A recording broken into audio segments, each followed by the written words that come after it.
Hey, everybody. Thanks so much for joining this episode of HITRUST Secrets, where we talk about all things high trust, governance, risk, compliance. I'm here with Donna Nodson and Stephen Dufour, and we're just teeing up any of the questions that you have. So before we get started on my question, does anybody else have a question that they wanted to walk through?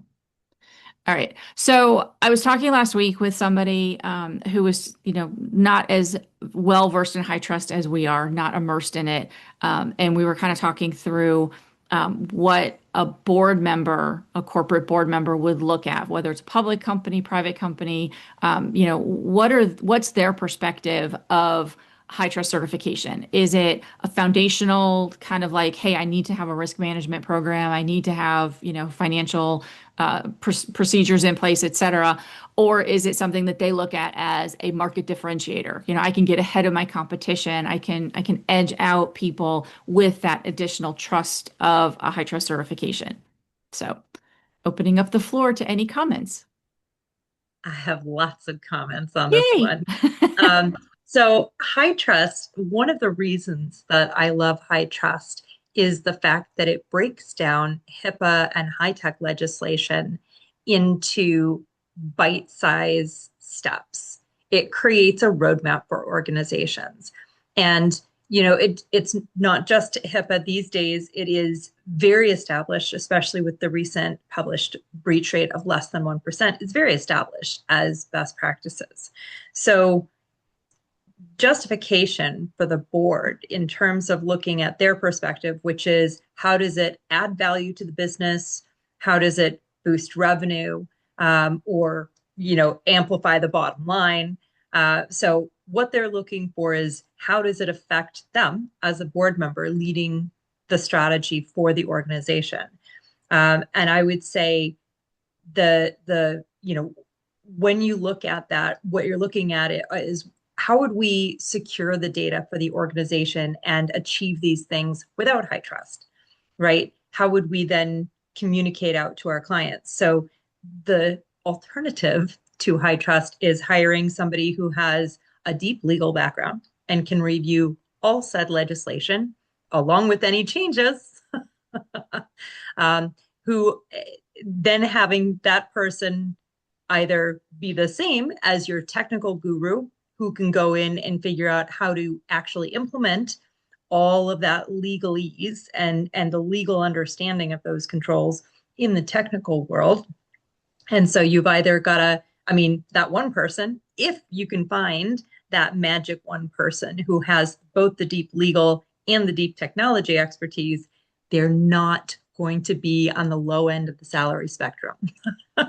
They're going to be in incredibly high demand. It will take them a long time to come up with the custom program for your organization.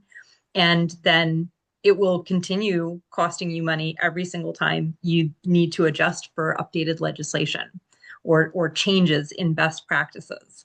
And so looking at that along with how your clients are going to understand whatever it is they've written, right? So you can then deliver all of that detail to clients and they're going to look and go, well, I don't want to read that. We don't have anybody in-house who knows how to read that. So just give me the top line. How do we understand what your security posture is?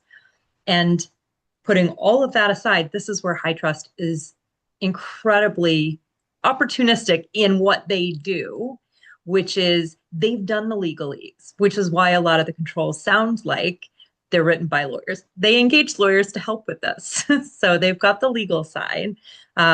They've broken them down into technical steps. Sometimes I tease that all their controls were written by lawyers, but you can clearly tell that there were technical experts involved.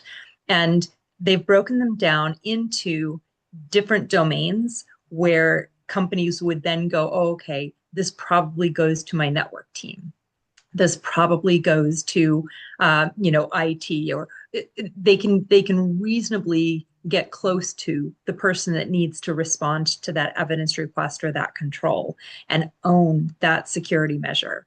And then at the end of it, you have an assessment with a branded stamp that says, if you follow this framework, you are less, your likelihood of having a breach, although it's not guaranteed, is less than 1%.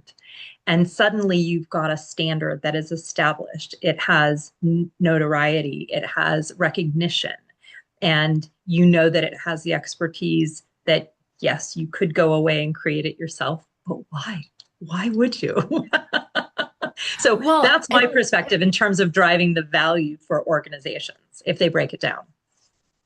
yeah, I mean, and I guess I would look at it if I'm on the board and I've got a company, even a startup, and they're not even looking at doing like a SOC 2 or something like that. It's almost at this point of, and I Mhm. don't know, I mean, it used to be SAS 16 and all that, but I think at this point in in business, it's like, well, it's, a SOC report is a foundational document. It's like you're not a serious company until you've gone through that rigor. But I don't know if HITRUST has reached that level of critical mass or if it's still considered, I think if you're a business associate, it's going to be a market differentiator. It's going to put you ahead of your competition because you're forward thinking enough to see the value of having that. But I just don't know if a board member is looking at it as, you know, yeah, we can't, we're in the healthcare space or whatever industry we're in, and we can't move forward until we have that high trust certification or we're on the path of it. And it might be kind of because there's no, everything has to be up and running for at least 90 days before you get, so you can't a lot of times, you have to wait until you're out of the gate before you can get this assessment, the validated assessment. Whereas like a SOC 2, you can do a type 1 where you can go, okay, how ready am I? And maybe I've got these controls ready to go. I just haven't been able to test them yet because my system is too new. Come back to me in 6 months or a year and I'll have that. And I'm wondering if like maybe that's the difference between mindset from a corporate board perspective, where they're like, I mean, there's certain things you just wouldn't go to market until you have from a business perspective. And I don't know if they look at that and say, yeah, I can't go to market until I have a high trust certification, or if it's considered more of a market differentiator, like, okay, as soon as we get this, we'll be able to tout it to our prospective customers, our current customers, and kind of keep them with us because they'll look out to the other landscape and other people are not even serious about their security measures. So this is where I feel like really driving home the standards of high trust as compared to SOC 2, because it still floors me how many people will say, oh, well, we've got a SOC 2. And SOC 2s are only as good as the assessor who was engaged. Mhm. It has, there are such radically different levels. And I have, in the startup world sector that I've been, also working in my other day job. One of the things that I've encouraged a lot of investors to really carefully consider is how they're what requirements they're putting on the startups that they're working with in terms of things like security, because the board members are typically only going to care if somebody in their sphere cares, Mhm. if a client cares, if an investor cares. Because if they don't care, it's very difficult to justify the expense of high trust. Now, I would still sit there and say your whole business could implode, but it depends. It just depends on how seriously they take that. Mhm. Um, and it's it's very difficult, I find, to work in the world of risk and compliance when board members fundamentally don't understand it. So I would say the position isn't going to work for every board member, because there's a lot of folks who go, "Don't worry about it; it won't happen." Uh, but those are folks who may be on the 5 o'clock news next week. I try not to do things that would look bad on the 5 o'clock news. Like if I look at a story and go, "Why in the world did they do that?" Try not to do that Right, thing. yeah. Try not to repeat that. It's a general rule of thumb. If it looks bad on the 5 o'clock news, try not to do it. Yeah. Well, I mean, and it was funny because I mean this question came up to me, when I moved from being part of a business associate to working at a covered entity Mm, because, I was just in the mindset, well, high trust, of course I'm in a healthcare space, high trust is the de facto standard. mhm.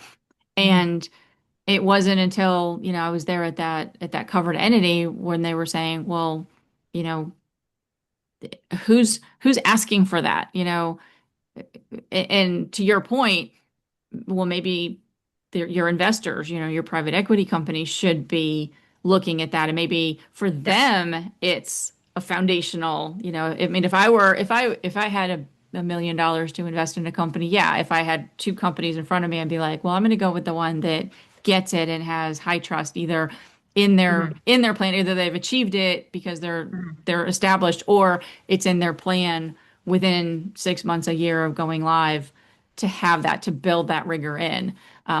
But maybe that's the key to getting more board members to care about it is, well, if their financial benefactors are saying, well, where are you with this? And I don't know if private equity firms do that with a traditional SOC 2 or ISO 27001 or anything. I don't know if they look at, Yeah. what security measures do you have in place, or is it really just, what market research have you done to see if this is a viable solution? And the security, we'll worry about that when we get some customers. Yeah. I think private equity and Steve, jump in here anytime. Otherwise, we'll just keep going back and forth. Exactly. Um, I think private equity and investors in general are becoming more switched on to things that are simply good business. And there was a decision by, I want to say it was JP Morgan Chase, in terms of the requirements they have for companies they're willing to take public. And they made a requirement for a diversified board. Now, I think in this case, they were talking about cultural diversification and not gender diversification. Hmm. But and I see it as much more than, I know DEI has been in the news. I see it as much more than that. A diversified board means you have better problem solving capabilities as a business.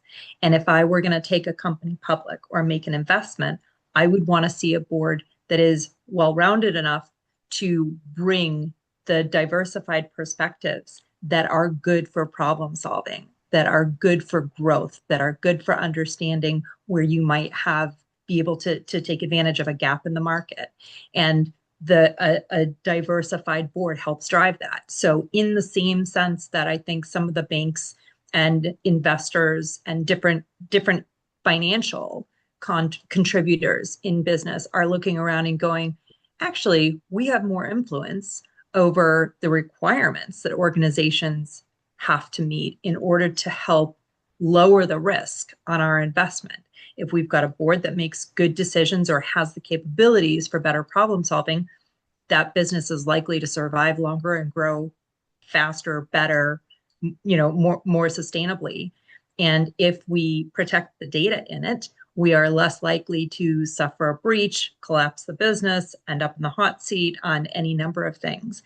And that's where we, I think we as advocates of high trust and security and compliance can start talking that up and more to the financial contributors, the insurers, other influences of those board members to say, how are you actually strengthening your organization and ensuring the long-term stability of it with regards to security and compliance and that data in particular for your organization. So that's how I would look at it is, what actually makes good business.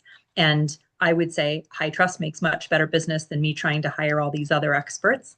But it also means that I'm protecting the business that we're building. Because if we're not protecting it, what core question, why are we building it? Because we should just leave it on the street and then anybody can walk off with it. Are we good with that?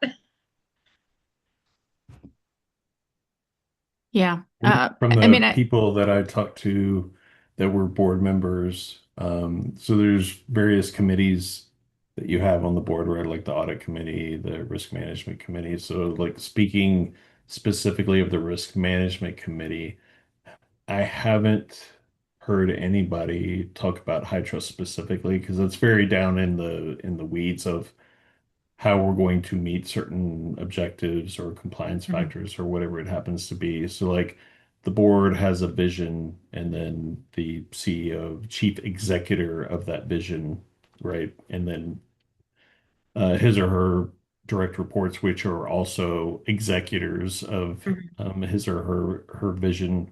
Um, it's more about risk management. And so the thing that I've seen more than anything else is getting away from the gut feel of low, medium, high to a more quantitative approach, specifically the usage of the FAIR methodology, right? Mhm. Like very, very specific mathematical based on data.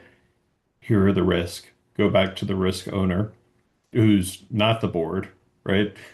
So like we're Yeah. talking about like at the C-suite or the product owner or the data owner, whatever it happens to be, um, the risk treatment of very specific risk and based on appetite, right? And so a risk appetite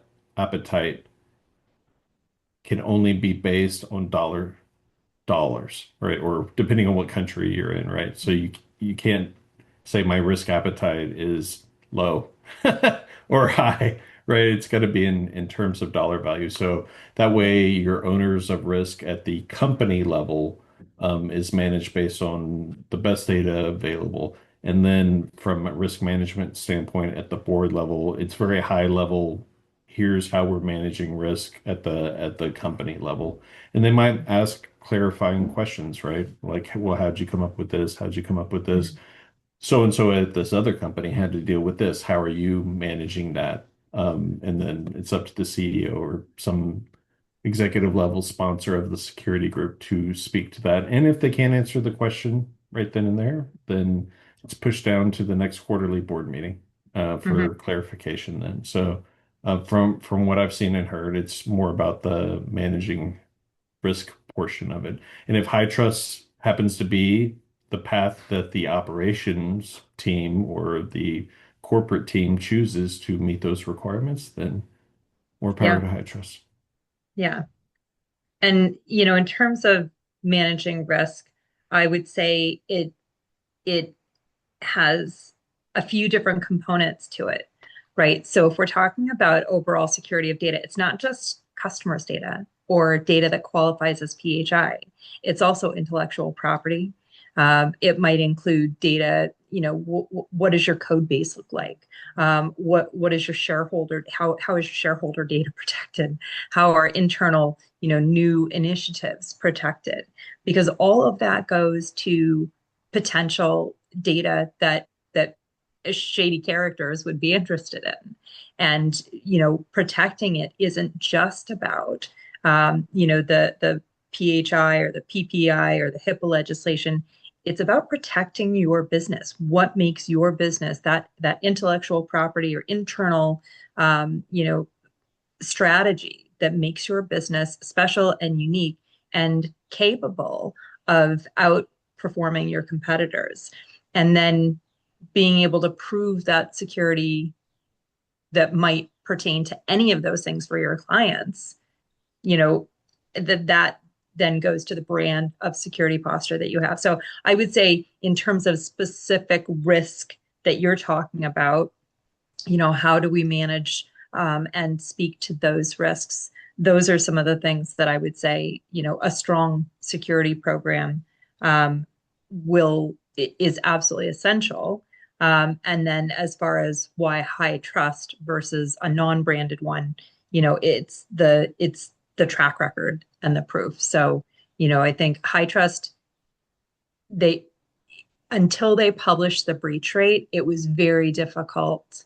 I found it very difficult to really effectively communicate why high trust was so good, other than hallway conversations about, well, the OCR gives them a lot of latitude during audits. Right. because Or they the know how much rigor work goes into it. involved in the rigor Right, involved in the right. process. And you It's have that hard, so it must be anecdotal. good. Yeah.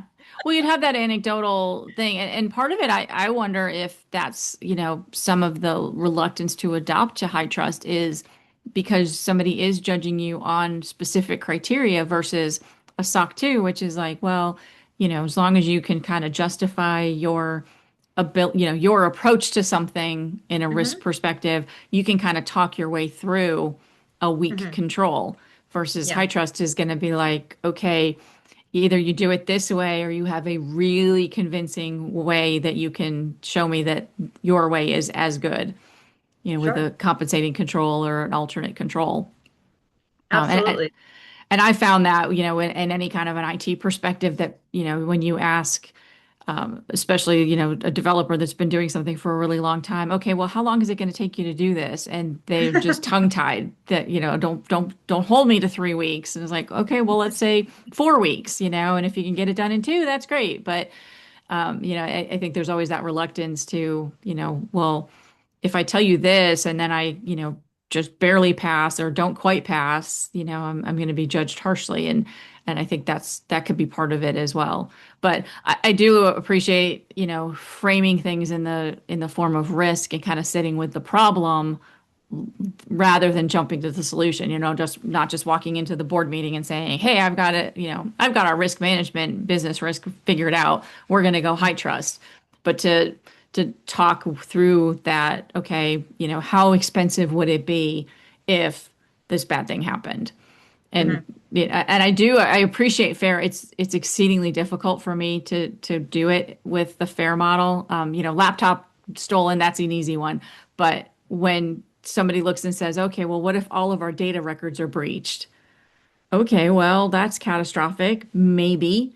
If they're breached and nobody uses the data, then it's not a catastrophe. But and then how do you put a money value on your brand reputation? Maybe my brand is going to be tarnished, but if I communicate through this chaos and through this crisis well, I may look even better.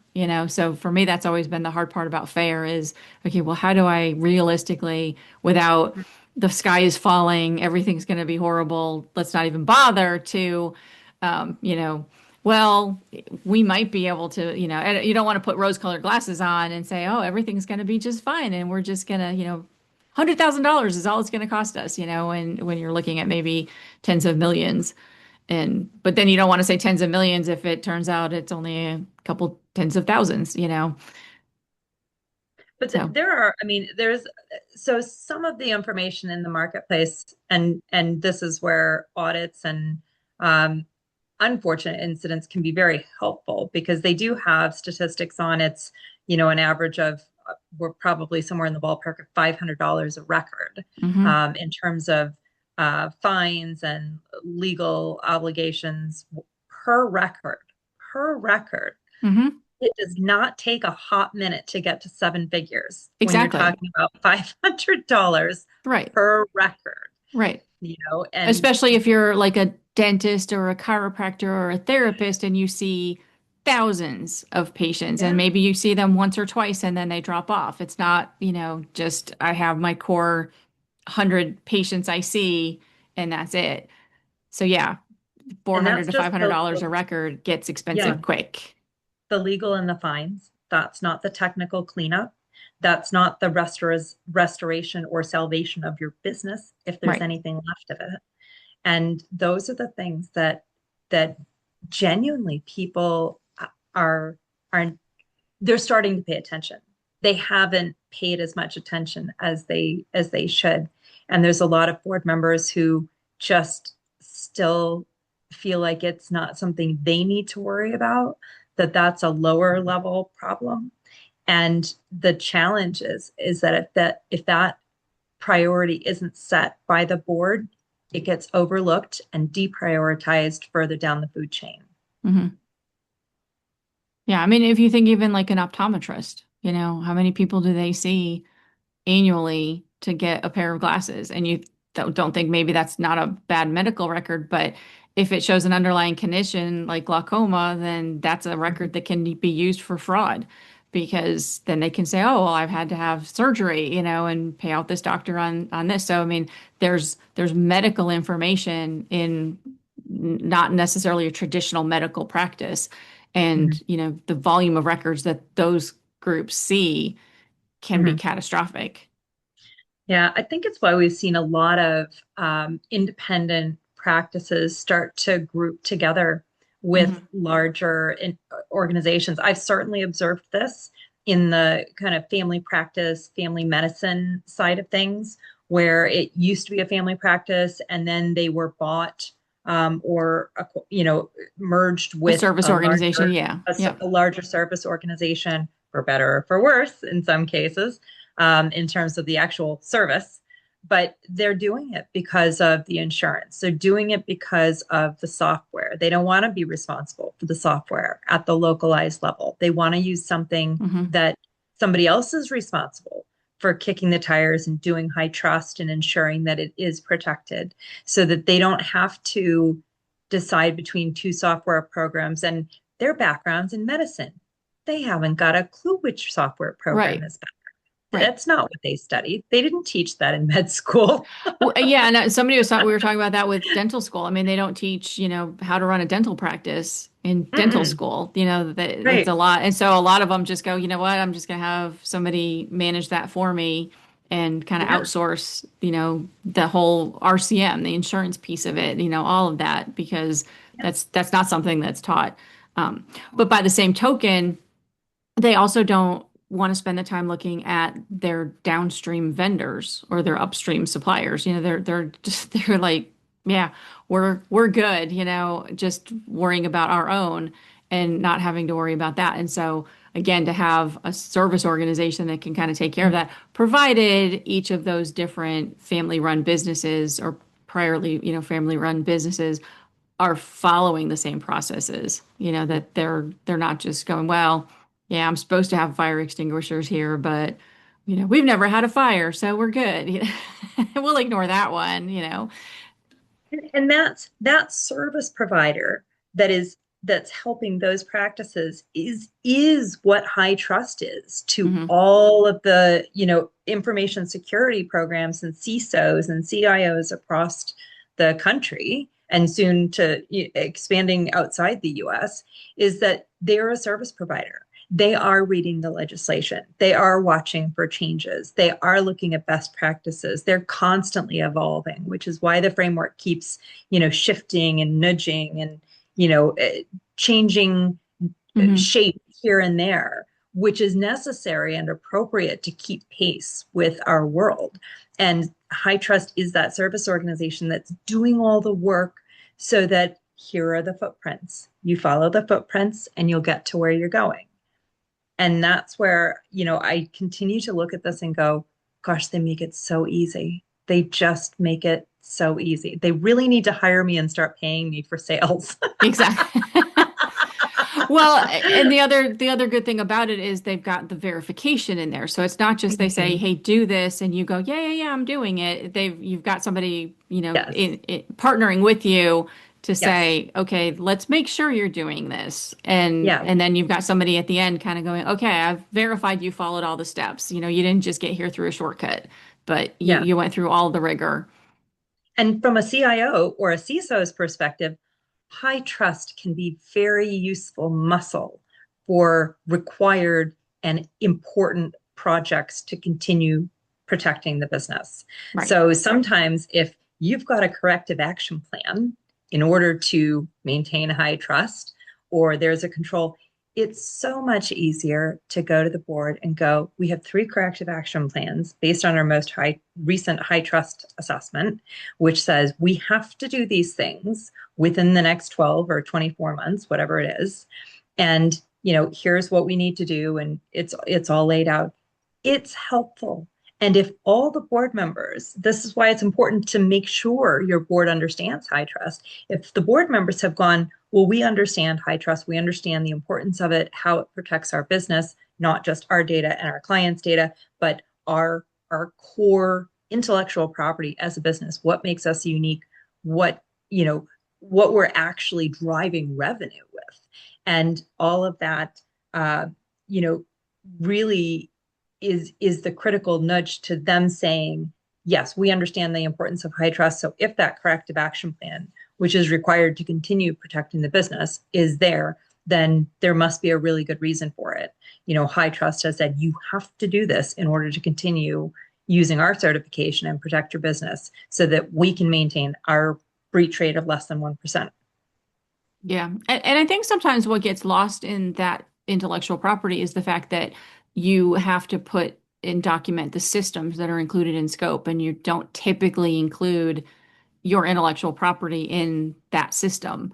That's more of a corporate system as opposed to a production environment. So, but there are organizational controls that do talk through and verify that that information is protected, non-disclosure agreements and contracts and things like that, as well as communications, and I know some of the communication controls that are in there are not just to make sure that somebody isn't posting protected health information in a public Mm. place, but any, confidential or proprietary information. So those are there. They're just probably not as widely known that it's protecting your corporate intellectual Mhm. property as well.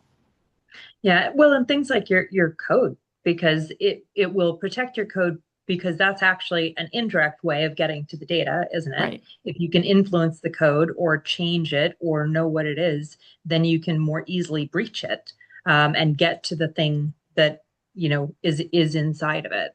So, Mhm. absolutely, there are lots of different reasons why that there are other data elements within a business that would need protecting. So, Yeah. I think board members, it's increasingly useful for them not only to agree, but to really understand how critical security is for the business and the value that a framework like high trust can deliver.